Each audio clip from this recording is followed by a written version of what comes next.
Kome ne zna, Momir Dragićević, predsjednik Centra za fototalente, organizator ove izložbe, Milan je idejni tvorac. Inače, da spomenem da je naš bivši đak, hoću reći moj bivši đak iz prve generacije, još 95. tako nešto, davne. I tad sam bio talentovan. I tad je bio talentovan i ostaje u Centru za fototalente i to mi je jako drago. Da vas pozdravim još jednom, samo bih rekao 2-3 rečenice o mom viđenju ove izložbe, a onda ću vas prepustiti Milanu da vam on kaže šta ima i kako je ova izložba nastala i tako. Pošto se Centar za fototalente kao klub i kao škola bave umetničkom fotografijom uglavnom i obučavamo neke mlade ljude u toj sferi umetničke fotografije, ova izložba o meni, a verovatno i po svima vama, može da spadne u jednu ozbiljnu izložbu umetničke fotografije, jer je stvarno srpska svadba prikazana na jedan malo drugačiji način ovim fotografijama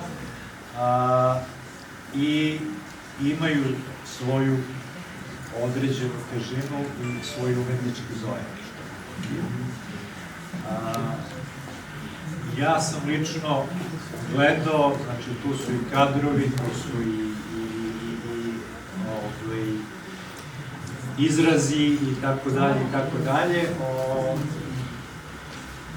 Kad neko kaže svadbarska fotografija, obično to kaže sa nekom vrstom omalovažavanja, jer kaže to je nešto što je kliše, što imate bukvalno utabanu stazu koju radite, snimate.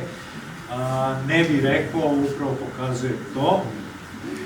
i da ja dalje ne dužim, da vas prepustim Milanu, da Milan sam kaže kako mu je uopšte pala na pamet ova ideja, kako je odradio. Ovo je već druga izložba, do duše Srpske svadbe, moj ugao, ali ajde, Milane. Pa nema šta da kažem, pozvao sam, ne znam, preko 70 i nešto fotografa, odazvalo se 36, hvala vam puno za tome. Ima nekima koji nismo odštampali slike, izvinjavam se ponovo. Ima i hokejaša. Ima. Se javim u Buran. Može. Ovo je drugi put da se organizuje, video sam da je ovo jako dobro ispalo prvi put, evo i drugi put je isto jako dobro. Jako mi je drago što ste došli u ovako velikom broju i ne znam šta da kažem više. Izložba je otvorena. Ja samo jednu stvar propustio, to je da se zahvalim našem domaćinu, znači Galeriji Božidarac, koja nam uvijek izlazi u susret kad imamo potrebu za nekom izložbom, znači tu je naš drug Mita, organizator ove galerije, koji nam pomaže u svemu ovome. Hvala još jednom, dobrodošli, izložba je.